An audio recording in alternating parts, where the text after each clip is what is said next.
आज है 16 जुलाई 2024 दिन मंगलवार। Welcome back to clean news UP. चलिए देखते हैं उत्तर प्रदेश की 25 फटाफट बड़ी खबरों को। 100 बेड के तिब्बती हॉस्पिटल का उद्घाटन कर सकते हैं पीएम मोदी। सुथोग Sowa Rigpa medical college and hospital का उद्घाटन काशी के सांसद प्रधानमंत्री नरेंद्र मोदी से कराने की तैयारी शुरू हो गई। अगले दौरे पर वो इसका उद्घाटन भी कर सकते हैं। 3000 स्क्वायर मीटर में 9 मंजिला की 99 करोड़ की लागत से 100 बेड के अत्याधुनिक मेडिकल कॉलेज के पहले चरण का सिविल कार्य पूरा हो गया है। कार्बन फाइनेंस के जरिए किसानों की आय में वृद्धि करेगी योगी सरकार।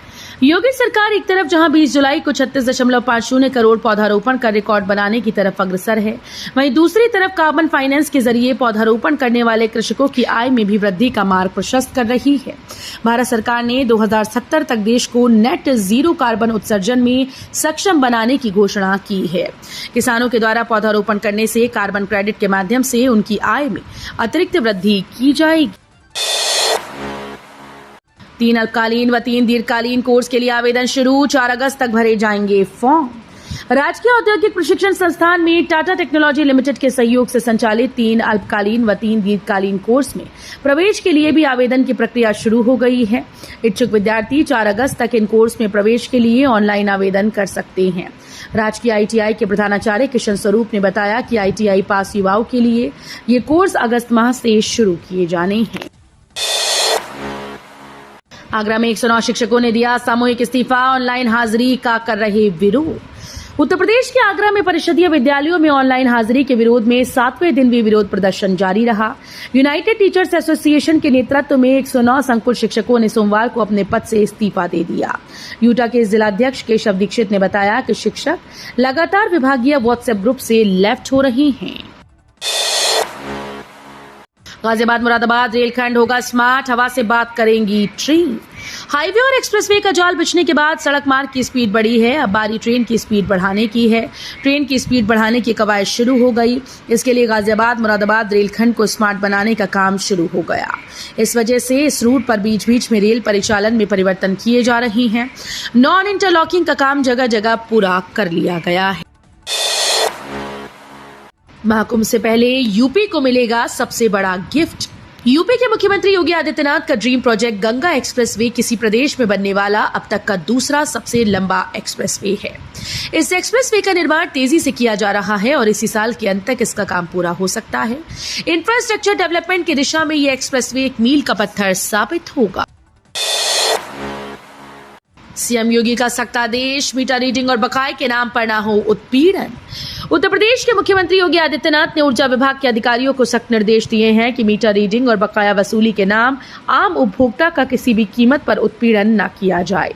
मुख्यमंत्री योगी आदित्यनाथ ने सोमवार को ऊर्जा विभाग के मंत्री की उपस्थिति में प्रदेश में बिजली उत्पादन, पारेषण और वितरण की अद्यतन स्थिति की समीक्षा करते हुए भविष्य के दृष्टिगत जारी प्रयासों की समीक्षा की। बीजेपी की मीटिंग में केशव प्रसाद मौर्य का बड़ा बयान, कहा सरकार से बड़ा है संगठन और हमेशा रहेगा। यूपी के डिप्टी सीएम केशव प्रसाद मौर्य ने लखनऊ में हुई बीजेपी की मीटिंग में बड़ा बयान दिया। उन्होंने कहा कि संगठन सरकार से बड़ा है और हमेशा रहेगा। बीजेपी का हर कार्यकर्ता गौरव है। गौरतलब है कि लखनऊ में बीजेपी ने हार और जीत को लेकर महामंथन किया और परफॉर्मेंस को लेकर हर की पॉइंट को ढूंढने की कोशिश की गई। नोएडा सीईओ का एक्शन। नोएडा प्राधिकरण के सीईओ डॉक्टर लोकेश एम ने सोमवार को शहर का औचक निरीक्षण किया। इस दौरान उन्होंने बारिश के मौसम में जलभराव की समस्या से निपटने हेतु प्रबंधों का जायजा लिया। निरीक्षण के दौरान सीईओ को कई स्थानों पर गंदगी देखने को मिली, जिस पर वो काफी नाराज हुए। सीईओ के फील्ड में जाने की सूचना मिलने पर प्राधिकरण के अफसरों, ठेकेदारों और कर्मचारियों में दिन भर हड़कंप का आलम रहा। महाकुंभ तक प्रयागराज में न रुकने वाली सभी 26 ट्रेन का हो जाएगा ठहराव, भेजा गया प्रस्ताव। यात्रियों के लिए राहत भरी खबर है। महाकुंभ मेले के पहले प्रयागराज जंक्शन पर न ठहरने वाली 26 ट्रेन का ठहराव शुरू हो जाएगा। इनमें भुवनेश्वर राजधानी, सियालदह दुरंतो, अगरतला राजधानी एक्सप्रेस आदि ट्रेन मुख्य रूप से शामिल हैं। इनका ठहराव होने के बाद प्रयागराज देश के उन चुनिंदा स्टेशन में शामिल हो जाएगा जहां सभी यात्री ट्रेन का ठहराव होता है। डीडीयू गोरखपुर यूनिवर्सिटी में कैलेंडर जारी, 11 नवंबर से होंगी सेमेस्टर परीक्षाएं। दीनदयाल उपाध्याय गोरखपुर विश्वविद्यालय ने शैक्षणिक सत्र 2024-25 के लिए अपना कैलेंडर जारी कर दिया। इसके अनुसार सत्र की शुरुआत भी हो गई है। इस बार विषम सेमेस्टर की परीक्षाएं 11 नवंबर से शुरू करने की तैयारी है। उसके एक हफ्ते पहले कोर्स पूरा हो जाएगा। विश्वविद्यालय में सत्र को नियमित करने के लिए काफी समय से प्रयास किया जा रहा था, लेकिन कभी प्रवेश तो कभी परीक्षा में देरी की वजह से ऐसा नहीं हो पा रहा था। बीएससी बायो, गणित और बीकॉम में प्रवेश सूची जारी। दिग्विजय नाथ स्नातकोत्तर महाविद्यालय में बीएससी बायो, गणित और बीकॉम प्रथम वर्ष में प्रवेश सूची कॉलेज की वेबसाइट पर अपलोड कर दी गई।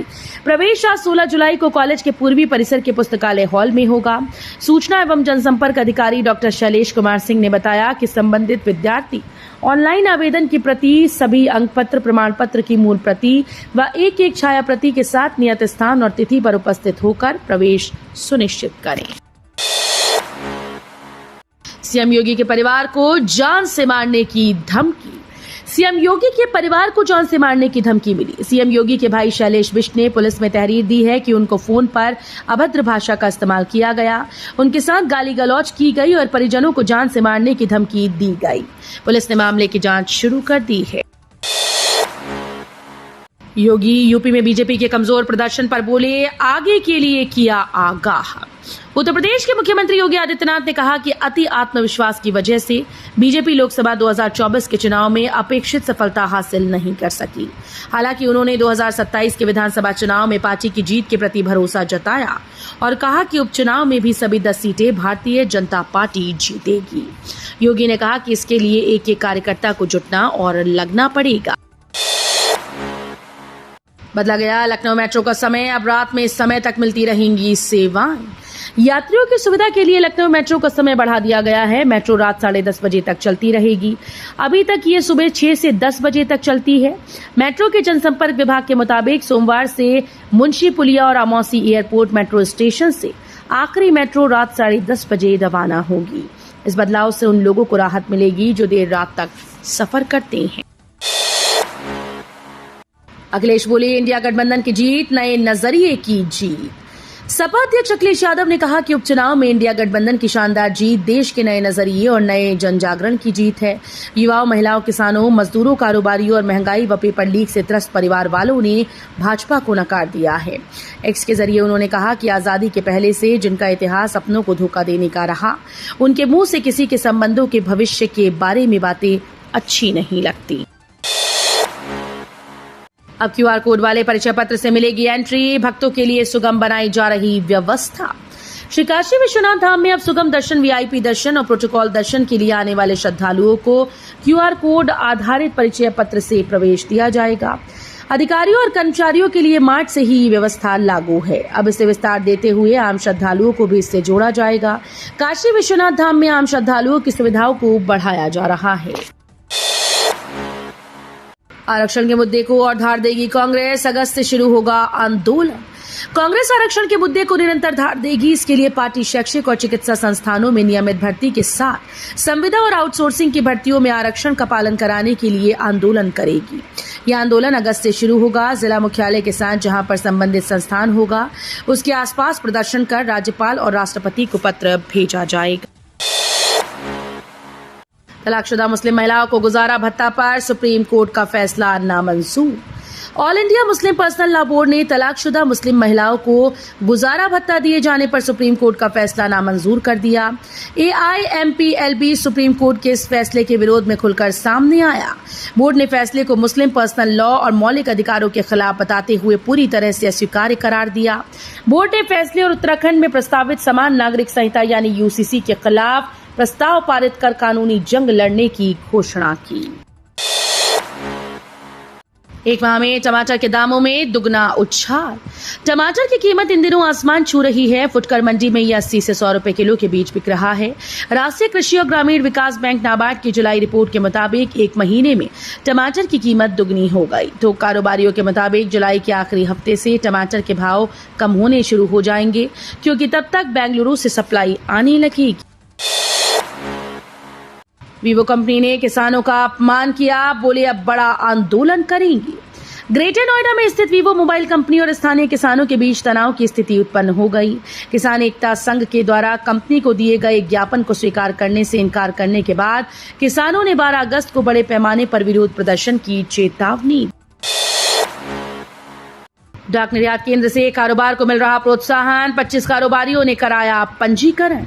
यूपी के मुरादाबाद मंडल में भारतीय डाक सेवा निर्यात को बढ़ावा देने के लिए लगातार काम कर रही है। डाक विभाग की योजनाओं को आमजन तक पहुंचाने के लिए विभागीय अधिकारी कर्मचारी योजनाओं के प्रचार प्रसार में जुटे हैं।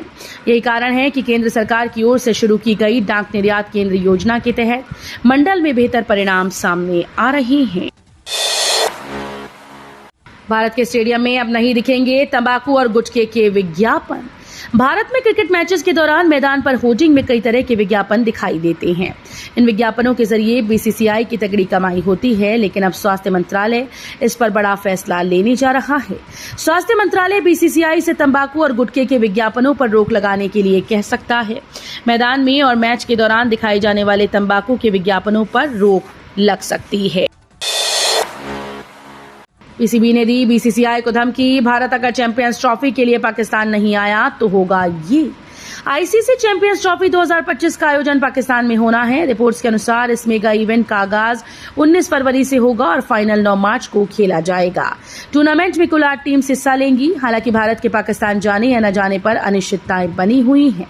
पोर्ट के अनुसार पीसीबी ने बीसीसीआई को यह धमकी दी है कि अगर भारत अगले साल चैंपियंस ट्रॉफी के लिए पाकिस्तान की यात्रा नहीं करता तो वो T20 वर्ल्ड कप 2026 का बहिष्कार करेगा।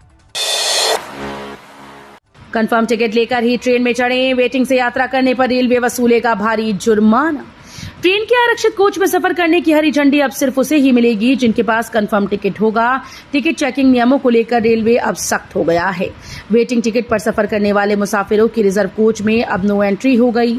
अगर कोई ऐसा करता है तो उसे 250 से 440 रुपए के बीच जुर्माना देना पड़ेगा। तो ये थी आज की 25 फटाफट बड़ी खबरें। अगर आपको न्यूज पसंद आई हो तो वीडियो को लाइक और शेयर जरूर करें। धन्यवाद।